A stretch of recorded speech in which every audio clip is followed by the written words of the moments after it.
वंदे संस्कृत मातरम।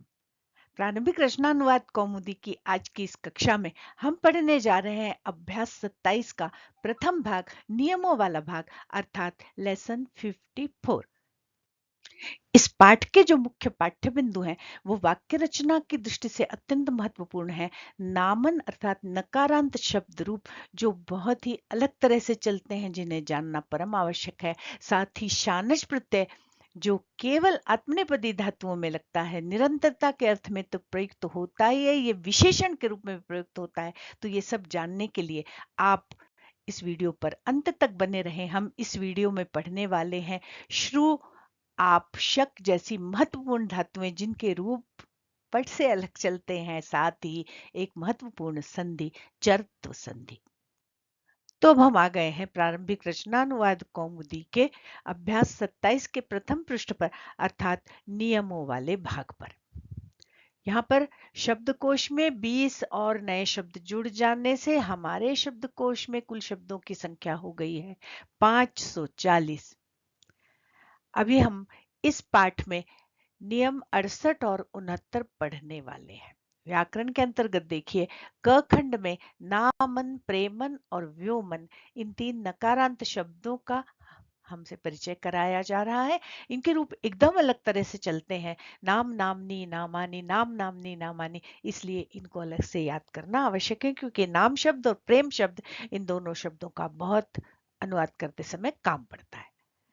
इसी तरह स्वर्णकार सुनार, लौहकार लोहार, चर्मकार चमार, कुंभकार कुम्हार, रजक धोबी, नापित नाई, व्याध बहेलिया इत्यादि बहुत सारे कर्मकारों से हमको यहाँ परिचित कराया गया है। साथ ही क्षुर माने उस तरह, ऋतु माने ऋतु, ये नवीन शब्द भी हमको याद करने हैं। ख खंड के अंतर्गत हम देख रहे हैं कि कुछ नई धातुएं हैं। प्र उपसर्ग युक्त क्षल धातु, प्रक्षाली धोना, प्रेर प्रेरी प्रेरणा देना, तड ताड़ी पीटना, धारी रखना या पहनना, स्थापी रखना और कृत काटना। देखिए यहाँ पर आप देख रहे हैं कि क्षल लिखा है, प्रक्षल लिखा है, फिर प्रक्षाली लिखा है। प्रेर फिर प्रेरी, तड फिर ताड़ी, धार फिर धारी, ऐसा लिखा है। स्थाप स्थापी। यहाँ पर ई की मात्रा इसलिए लगाई है कि आप इन धातुओं को सेट समझें। सेट, कुछ धातुएं सेट होती है, कुछ अनिट होती है। ये मैंने आपको पहले भी बताया था जब हम लोग लट लकार पढ़ रहे थे तभी, कि गम धातु जब लिट हमने पढ़ा था तो गम धातु में गमस्यति रूप नहीं बन रहा था, गमिष्यति माने धातु और प्रत्यय के बीच में एक ई आ रहा है। तो ऐसी धातुएं गमिष्यति, लेखिष्यति, इस तरह की धातुएं जिनमें धातु और प्रत्यय के बीच में एक ई आता है, मतलब इट का आगम होता है, उनको सेट धातुएं कहते हैं। और ये सारी धातुएं सेट हैं, इसलिए क्षल धातु है तो क्षाली हो जाता है, प्रेर धातु है तो प्रेरी हो जाता है। और चूंकि ये चुरादिगण की धातुएं हैं, तड भी, ध्रुव धार भी, क्षल भी, और प्रेर में ईर धातु है, वो भी चुरादिगण में हम चलाएंगे, तो इसलिए उसमें य का भी आगमन होता है और हमारे रूप चलते हैं प्रक्षालयति, प्रेरयति, ताडयति, धारयति, स्थापयति इत्यादि। और हाँ, ये जो कृत धातु है, इसके रूप कृंतति, कृंततः, कृंतन्ति ऐसे चलते हैं, पर जब ये निजंत होती है, प्रेरणार्थक होती है, तब कर्तयति, कर्तयतः, कर्तयन्ति ऐसे रूप भी इसके चलते हैं। ग खंड के अंतर्गत देखिए, यह माने बीता हुआ कल, यस्टरडे, और श्वः माने आगामी कल, आने वाला कल, इनके बारे में भी हमको यहाँ पर परिचय कराया गया है, इनका परिचय कराया गया, और इनका प्रयोग करते हुए हमें वाक्य रचना भी करनी है। देखिए यहाँ पर ये जितनी भी धातु है, इनमें से अधिकांश उभयपदी हैं। उभयपदी है मतलब परस्मै पद में भी चलती है और आत्मनेपदी में भी चलती हैं, परंतु यहाँ पर हम केवल परस्मै पदी के रूप ही याद करने वाले हैं, क्योंकि प्रारंभिक स्तर पर उतने से ही हमारा काम चल जाता है।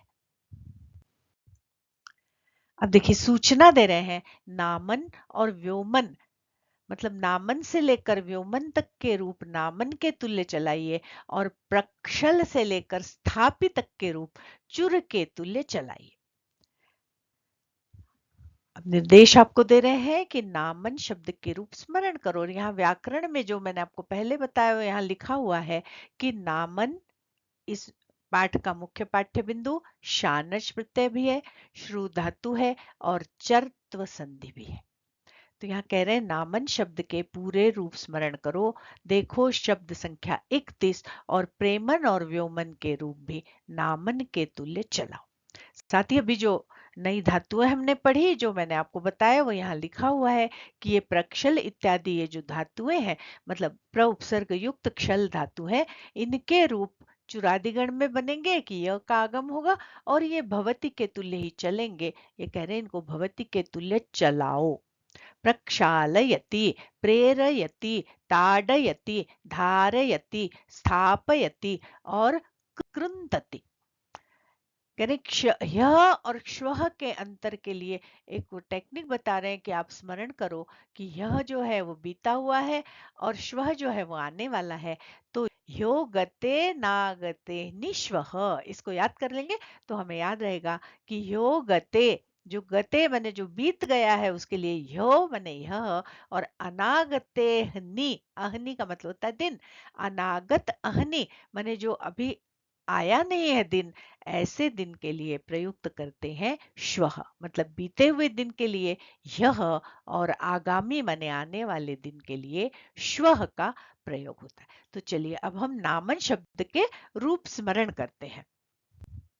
तो ये आपके सामने नकारांत या अनंत दोनों इनको कह सकते हैं। न अंत में है इसलिए इसको नकारांत कह सकते हैं, और अन से अंत होने वाले हैं इसलिए अनंत भी कह सकते हैं। और ये रूप नपुंसकलिंग है। इनका संक्षिप्त रूप जो पुस्तक में लिखा हुआ है वो मैं यहाँ पर मैंने डिस्प्ले किया है। आइए इसको मेरे साथ बोलिए। अ अनि आनी, अ अनि आनी, ना अभ्याम अभिः, ने अभ्याम अभ्यः, नः अभ्याम अभ्यः, नः नोः नाम, नि या अनि नोः असु। नि और अन्नी ऐसा दो क्यों लिखा है? क्योंकि नामनी भी बनता है और नामनी भी बनता है। हे अ, हे अन, मतलब हे नाम या हे नामन दोनों रूप बनेंगे। हे अनि, हे आनी। अब इन संक्षिप्त रूपों को जब हम नामन शब्द में जोड़ेंगे तो देखिए कैसा स्वरूप बनता है। बोलिए मेरे साथ। नाम, नामनी या नामनी, नामानी, नाम, नामनी, नामनी, नामानी, नामना, नामभ्याम, नामभिः, नामने, नामभ्याम, नामभ्यः, नाम्नः, नामभ्याम, नामभ्यः, नाम्नः, नाम्नोः, नाम्नां, नाम्नि या नामनि, नाम्नोः, नामसु, हे नाम या हे नामन, हे नामनी, हे नामानी। अब इस नाम शब्द के रूप को याद करते समय कौन सी सावधानियां बरतना है, कहाँ पर म हल होगा, कहाँ पर म स्वरांत होगा, इस सब की जानकारी के लिए एक विस्तृत वीडियो नामन शब्द का मैंने बनाया हुआ है, उसको आई बटन पर लगा दूंगी। आप वहां जाकर उन सारी बारीकियों को समझ लें ताकि लिखते समय गलती न होने से आपका एक भी अंक न कटे। अब ये देखिए आपके सामने है प्रेमन शब्द। बोलिए। प्रेम, प्रेमणी, प्रेमाणी, प्रेम, प्रेमणी, प्रेमाणी, या यहाँ पर प्रेमणी ऐसा स्वरूप भी बनेगा। प्रेमणा, प्रेमभ्याम, प्रेमभि, प्रेमणे, प्रेमभ्याम, प्रेमभ्यः, प्रेमणः, प्रेमभ्याम, प्रेमभ्यः, प्रेमणः, प्रेमणोः, प्रेमणाम, प्रेमणि या प्रेमणि, प्रेमणोः, प्रेमसु, हे प्रेम, हे प्रेमन, हे प्रेमणि, हे प्रेमाणि। अब देखिए इसके रूप बने तो बिल्कुल नामन की तरह ही है, पर चूंकि प्रेम शब्द में र आया है इसलिए रसाभ्याम नोना समान पदे और अट कुप्वांगनुम व्ययायेपि इन नियमों के अनुसार देखिए अनेक स्थानों पर न की जगह पर न हो गया है, और इसका विस्तृत विवेचन भी मैंने उस वीडियो में किया है। तो आप नामन शब्द के वीडियो को अवश्य देख लीजिएगा। चलिए अब हम चलते हैं अगले रूप पर। और हाँ, अगर आपको णत्व विधान के संबंध में जानकारी नहीं है तो उसका वीडियो भी ऊपर आई बटन पर लगा रही हूँ। ये बहुत महत्वपूर्ण विधान है, इसको अवश्य देख लीजिएगा। आइए अब हम याद करते हैं व्योमन नकारांत अनंत नपुंसकलिंग शब्द रूपों को। बोलिए मेरे साथ। व्योम व्योमनी या व्योमनी व्योमानी, व्योम व्योमनी व्योमानी, व्योमना व्योमभ्याम व्योमभिः, व्योमने व्योमभ्याम व्योमभ्यः, व्योम्नः व्योमभ्यां व्योमभ्यः, व्योम्नः व्योम्नोः व्योम्नां, व्योम्नि या व्योमनि व्योम्नोः व्योमसु, हे व्योम हे व्योमन, हे व्योमनि या हे व्योमनि, हे व्योमानि। चलिए अगला देखिए, चौथा बिंदु कह रहे हैं श्रु धातु के विधिलिंग और लिट के रूप स्मरण करो, शक और आप के रूप श्रु के तुल्य चलाओ। तो यहाँ पर श्रु धातु के विधिलिंग और लिट के रूप याद करने को कहा है, क्योंकि इसके जो पहले वाले 3 लकार हैं, मतलब लट लकार, लंग लकार और लोट लकार, उसको हम पिछले अभ्यास में मतलब अभ्यास 26 में याद कर चुके हैं। और शक और आपके रूप भी हमें श्रु के तुल्य चलाना है। आइए हम श्रु धातु के रूप बनाते हैं, देखते हैं, याद करते हैं। पर उसके पूर्व ये 5वां बिंदु हम देख लें कि 6 ऋतुएं और 12 मास हैं। मतलब आपको इस पाठ में 6 ऋतुओं और 12 मास की जानकारी भी दे रहे हैं। हमारे भारतीय पंचांग के अनुसार 6 ऋतुएं हैं। बोलिए, वसंतः, ग्रीष्मः, वर्षा, शरद, हेमंतः, शिशिरः। अब यहाँ हमको ध्यान रखना है कि वसंत, ग्रीष्म, हेमंत और शिशिर अकारांत है, उनमें विसर्ग लगेगा। पर जो शरद ऋतु है वो हलंत है, तो इसके रूप बनाते समय या इसका प्रयोग करते समय हमको विशेष सावधानी बरतनी है। और वर्षा तो आकारांत स्त्रीलिंग शब्द है, वो अलग से दिख रहा है। इसी तरह हमारे पंचांग के अनुसार जो 12 मास हैं उनके नाम हमें याद होने चाहिए। चलिए बोलिए मेरे साथ। चैत्रः, वैशाखः, ज्येष्ठः, आषाढ़ः, श्रावणः, भाद्रपदः, अश्विनः या आश्विनः दोनों बोलते हैं, कार्तिकः, मार्गशीर्षः, पौषः, माघः, फाल्गुनः च।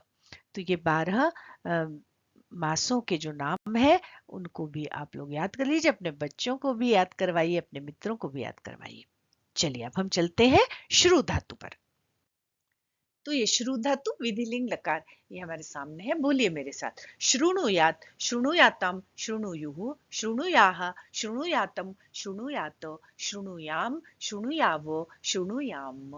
देखिए हलंत और स्वरांत का ध्यान बहुत सावधानी से हमें रखना होता है। श्रु धातु के लकारों का वीडियो भी बनाकर मैंने YouTube पर अपलोड किया हुआ है, वहां जाकर आप इसको विस्तार से देख लीजिएगा। यहाँ केवल इतना समझिए कि देखिए श्रृणुयात में जब हल लगता है तो वो प्रथम पुरुष का एक वचन होता है, पर यही जब स्वरांत होता है श्रृणुयात तो ये मध्यम पुरुष का बहुवचन होता है। इसी तरह उत्तम पुरुष शृणुयाम ये हलंत शब्द है और उत्तम पुरुष बहुवचन शृणुयाम ये स्वरांत है। तो जब कभी रूप लिखने को आते हैं या रूप पहचानने को आते हैं या अर्थ करने को आता है तो इस हल को देखकर हम व्यवस्थित अर्थ करें, वरना हमारे अंक कट जाते हैं।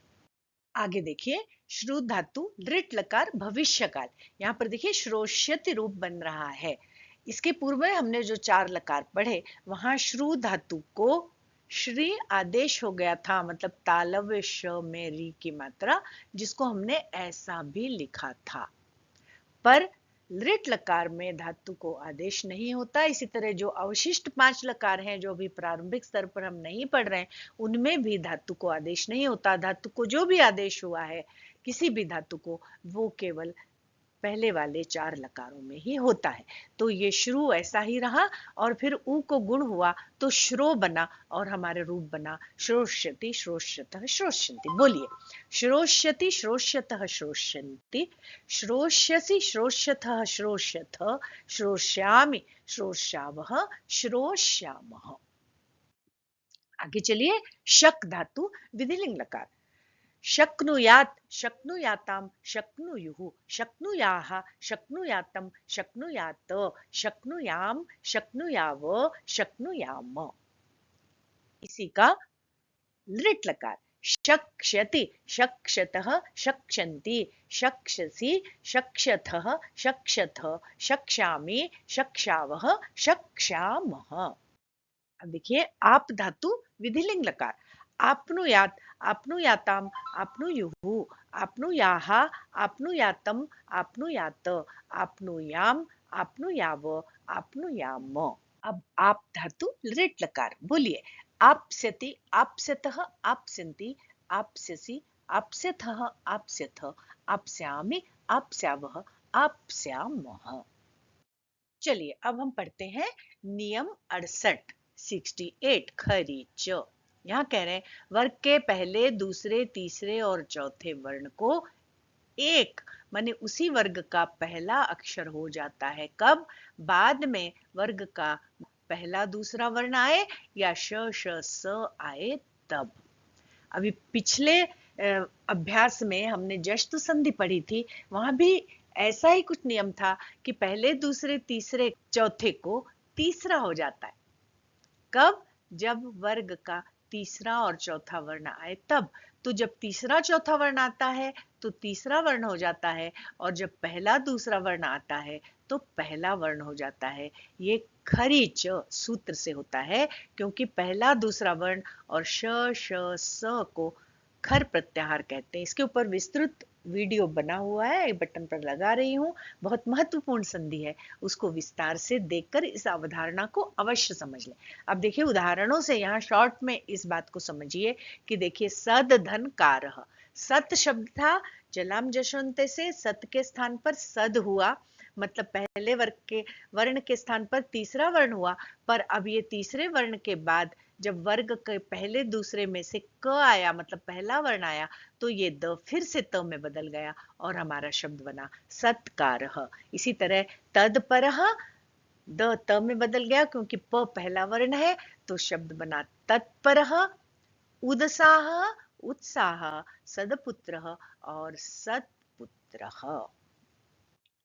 अगला नियम देखिए, नियम 69, 69 कह रहे हैं आत्मनेपदी धातुओं के लट के स्थान पर शानच हो जाता है। आत्मनेपदी धातुओं में अभी हमने पिछले पाठ में पढ़ा कि परस्मयी पदी धातुओं में लट के स्थान पर शत्रु प्रत्यय होता है, और यहाँ कह रहे हैं आत्मनेपदी धातुओं में लट के स्थान पर शानच प्रत्यय होता है। अर्थात शत्रु और शानच दोनों एक ही अर्थ वाले प्रत्यय हुए, पर शत्रु प्रत्यय लगता है परस्मयी पदी धातुओं में और शानच प्रत्यय लगता है आत्मनेपदी धातुओं में। किस अर्थ में? कह रहे रहा अर्थ वाले प्रयोगों में, माने रहा है, रहा था, रहा होगा, ऐसा प्रयोग जब करना होगा तो हम आत्मनेपदी धातुओं में शानच प्रत्यय लगाएंगे और परस्मैपदी धातुओं में शत्रु प्रत्यय लगाएंगे। यानी शानच के श और च का लोप हो जाता है तो आन शेष रहता है और कहीं कहीं पर मान हो जाता है। शानच प्रत्ययांत जो रूप बनते हैं, तो चूंकि आ न शेष रहा, अकारांत हो गया, तो पुल्लिंग में वो राम के समान चलते हैं, रामवत, रामः, रामौ, रामः। स्त्रीलिंग में हम इसको टाप प्रत्यय लगा के माना कर देते हैं, वर्तमाना, वर्धमाना, तो इसके रूप फिर रमा की तरह चलते हैं, लता की तरह चलते हैं, लता, लते, लता, और नपुंसक लिंग में गृह के समान चलते हैं, गृहम, गृहे, गृहाणी की तरह। अब कह रहे हैं शत्रु के तुल्य शानच में भी अर्थ के अनुसार अस धातु का प्रयोग करो। तो जैसे हमने शत्रु में अर्थ के अनुसार अस धातु का प्रयोग लकार में किया था कि जब रहा है तो हमने वर्तमान का लट लकार का प्रयोग किया था अस्ति, रहा था तो हमने लंग लकार का प्रयोग किया था अस धातु का आसीत, और रहा होगा तब हमने अस धातु लृट लकार भविष्य काल का प्रयोग हुआ किया था भविष्यति, है ना। पठन अस्ति, पठन आसीत, पठन भविष्यति। ठीक उसी तरह शानच में भी हमको अस धातु का प्रयोग करना है। अब शानच प्रत्यय लग रहा है आत्मनेपदी धातुओं के साथ, वर्तते, यजते, वर्धते, इसलिए प्रथम पुरुष का रूप यहाँ लिखा है कि ये देखिए आत्मनेपदी धातु है, इसमें शानच लगेगा तो बनेगा वर्तते, वर्तमानः, यजते, यजमानः, वर्धते, वर्धमानः, बढ़ता हुआ। यजमान, यजमानः माने यजन करता हुआ, यज्ञ करता हुआ, वर्तमानः माने स्थित होता हुआ, मोदमानः माने खुश होता हुआ, प्रसन्न होता हुआ, सहमानः सहता हुआ, याचमानः माने याचना करता हुआ, या फिर जब रहा है ऐसा कर प्रयोग हमें करना होगा कि वह यजन कर रहा है, वह प्रसन्न हो रहा है, हो रहा था, तो वहां पर भी हम इस शानश प्रत्यय का प्रयोग आत्मनेपदी धातुओं के साथ करेंगे। तो वर्तमानः अस्ति, यजमानः अस्ति, वर्धमानः आसीत्, मोदमानः आसीत्, सहमानः भविष्यति, याचमानः भविष्यति, इस तरह के प्रयोग। अब आगे चलते हैं। पर उससे पूर्व वीडियो को हाइप करें। यदि आप मेरे चैनल पर पहली बार आए हैं तो इसे सब्सक्राइब कीजिए, बेल आइकन को दबाइए ताकि नए वीडियोस का नोटिफिकेशन आपको तत्काल मिलता रहे। यदि वीडियो आपको पसंद आया है तो इसे लाइक कीजिए, अपने मित्रों और परिचित छात्रों के साथ इसे शेयर कीजिए और हाँ, अच्छे कमेंट्स देना मत भूलिए।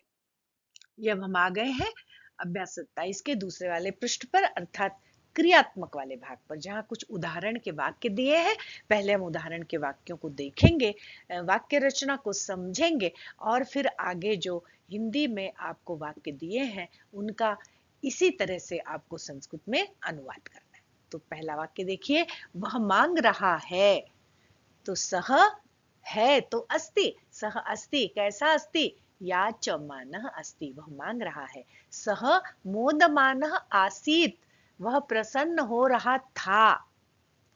अहम वर्तमानः आसम, मैं वहां वर्तमान था, विद्यमान था। अब इसी का जब हम विविध विभक्तियों में प्रयोग करेंगे, शानच प्रत्यय के शब्दों का, शान प्रत्यय से बने हुए शब्दों का, तो वो विशेषण की तरह प्रयुक्त होंगे। में हुआ, करता हुआ, वर्तमान होता हुआ। कह रहे हैं मई वर्तमाने, मेरे वर्तमान होते हुए, माने मेरे रहते हुए। कह एतत् कर्म कुर्यात्, किसने ये काम किया? मेरे रहते हुए किसने ये काम किया? तो इस तरह से मेरे रहते हुए या मेरा, अगर षष्ठी में है मम, तो वर्तमान शब्द भी वर्तमानस्य हो जाएगा, है ना। अगर ये इसका तृतीया में प्रयोग होगा तो शानच प्रत्यय से बना हुआ शब्द भी चूंकि उसका विशेषण है तो विशेष्य के अनुसार हो जाएगा। चलिए, अब जो हमने नाम इत्यादि शब्द पढ़े, नाम, प्रेम, व्योम इत्यादि, उसका यहाँ पर प्रयोग करके आपको बताया है। तव किम नाम अस्ति, नामः नहीं होता। मम नाम देवदत्तः अस्ति, मेरा नाम देवदत्त है। सर्वेषु प्रेम कुरु, सभी पर प्रेम करो। तो रूप चलते हैं प्रेम प्रेमणी प्रेमाणी, प्रेम प्रेमणी प्रेमाणी, प्रेम को करो। तो दूसरे जो कारण शब्द है उसमें हम लिखते हैं सत्यम, गृहम इत्यादि नपुंसक लिंग में, पर यहाँ पर अनुस्वार नहीं लगेगा, प्रेम शब्द बनेगा। व्योम शब्द, व्योमन शब्द की सप्तमी में बनेगा व्योमनी, माने आकाश में। पक्षिणः सन्ति, आकाश में पक्षी हैं। अब इसके बाद जो हमें बहुत सारे कर्म कर बताए थे उनमें से एक दो का उदाहरण आपको दिखाया है यहाँ पर कि रजकः वस्त्राणि प्रक्षालयति, और ये धातुएं भी हमें सिखाई है। तो रजक वस्त्रों को धोता है, रजक माने धोबी, और नापितः माने नाई, क्षुरेण माने छुरी से या उस तरह से, केशान कृंतति, बाल काटता है। अब 11वां देखिए, इसमें जो ऋतुएं और मास की बात यहाँ पे की है कि वर्षे माने एक वर्ष में, षड ऋतवः 6 ऋतुएं, द्वादश मासाः च भवन्ति, और 12 महीने होते हैं। अब श्रु धातु का प्रयोग यहाँ पर किया हुआ है उदाहरण के वाक्य में। सह मधुरम वचनम शृणुयात्, उसे मधुर वचन सुनना चाहिए। त्वम शृणुयाः, तुम्हें सुनना चाहिए। अहम च शृणुयाम, और मुझे भी सुनना चाहिए। और फिर लृट लकार का प्रयोग, ये तो हुआ विधिलिंग। अब लृट लकार का भी प्रयोग किया है। सभाषणम श्रोष्यति, वह भाषण सुनेगा। त्वम श्रोष्यसि, तुम सुनोगे। अहम च श्रोष्यामि, और मैं सुनूंगा। तो अब ये यहाँ देखिए, यहाँ पर संस्कृत बनाओ इस प्रश्न के अंतर्गत बहुत सारे हिंदी में वाक्य दिए हुए हैं। आपको इस पाठ में पढ़े हुए नियमों के अनुसार और उदाहरण के वाक्यों के अनुसार उनका अनुवाद करना है। देखिए, वह प्रसन्न हो रहा है, मांग रहा था, विद्यमान था इत्यादि में शानच प्रत्यय का प्रयोग करना है। छठवें वाक्य से आपको नामन और प्रेमन, व्योमन इत्यादि का प्रयोग करना है 12वें वाक्य तक। और फिर आकाश स्वच्छ है, आकाश में हंसे, व्योमन शब्द का आपको प्रयोग करना है। फिर वह कल आया था, आज गया, यहाँ पर श्वः और यह का प्रयोग, यहाँ पर भी श्वः और यह का प्रयोग। और ऋतु और 12 मासों को यहाँ पर बताना है आपको कि वर्ष में 6 ऋतुएं और 12 महीने होते हैं, संस्कृत में लिखना है। इसी तरह आपने जो कर्मकारों के नाम पढ़े हैं, सुनार, लोहार, कुम्हार, नाई, धोबी, कुम्हार, लोहार इत्यादि, उन सबका प्रयोग करते हुए जो धातुएं आपको पढ़ाई हैं अभी, रच या स्थापी या धारी, उनका प्रयोग करके वाक्य रचना करनी है, मतलब आपको अनुवाद करना है। फिर ख खंड के अंतर्गत श्रु धातु अभी आपने जो पढ़ी है, उसका वाक्य में प्रयोग करना है, विधिलिंग लकार में भी और लृट लकार में भी। आगे देखिए, यहाँ पर कुछ अशुद्ध वाक्य है, उनको शुद्ध करते हुए हमें समझाया गया है कि ऐसे प्रयोग करके हम अशुद्ध वाक्य न लिखें। तो देखिए, नाम शब्द जो मैंने आपको बताया, नामन शब्द के रूप नाम, नामनी, नामानी चलती है, नामह नहीं बनता। इसी तरह प्रेम शब्द की द्वितीया में प्रेम, प्रेमणी, प्रेमाणी, प्रेम, प्रेमणी, प्रेमाणी बनता है, प्रेमम नहीं बनता। इसी तरह व्योम शब्द भी व्योमन होता है, तो सप्तमी में बनता है व्योमनी, आकाश में। तो व्योम को अकारांत समझ के हम उसे नाम की तरह चलाएंगे तो गलत हो जाएगा, रूप बनेगा व्योमनी। इसी तरह कुंभकार घड़े को पृथ्वी पर रखता है ना। तो कुंभकार घड़े को, तो घटह नहीं, घड़े को, घट में लगेगी द्वितीया, घटम। इसी तरह पृथ्वी में यहाँ पर द्वितीया नहीं लगाएंगे, पृथ्वी पर रखता है तो सप्तमी लगेगी और हमारा रूप बनेगा पृथ्व्याम, स्थापयति मतलब रखता है। अब यहाँ कह रहे हैं दो ख को बहुवचन में बदलो। अभी जो आपने दो ख के अनुवाद देखे हिंदी में, उसको आप पहले संस्कृत में करेंगे और उसके बाद उसे बहुवचन में बदलेंगे। इनके पूरे रूप लिखो, नामन, प्रेमन, व्योमन, इनको हम पहले ही लिख चुके हैं। अगले प्रश्न में कह रहे हैं श्रु, आप और शक के पांचों लकारों के रूप लिखो, वो हम पहले ही लिख चुके हैं। घ में कह रहे हैं इनके शानच के रूप लिखो, याच, मुद, वृत्त, वृद्ध और यच, ये सभी आत्मनेपदी धातुएं हैं, इनके शानच के रूप बनाने हैं हमको। इसी तरह संधि करने के लिए कुछ पद दिए हैं, उन पदों में आपको अभी जो आपने नियम पढ़ा खरीच, उसके अनुसार संधि करनी है। तो आप इन सारे प्रश्नों को अपनी कॉपी में हल कीजिए। बहुत शीघ्र मैं इसकी आंसर की का वीडियो भेज रही हूँ, उसे देखकर आप अपना मूल्यांकन स्वयं कीजिए। आशा है कि आज पढ़ाई हुई सारी अवधारणाएं आपको अच्छी तरह से समझ में आ गई होंगी। और यदि समझ में आ गई है और आपको वीडियो अच्छा लगा है तो इसे लाइक तो कीजिए ही, हाँ, इसको हाइप भी अवश्य करें। सो आज के लिए बस इतना ही। बहुत शीघ्र मिलते हैं इस पाठ की आंसर की के साथ या किसी नूतन अवधारणा वाले नवीन वीडियो के साथ। तब तक के लिए नमस्कार। जयतु संस्कृतम, जयतु भारतम, पुनर्मिलामः।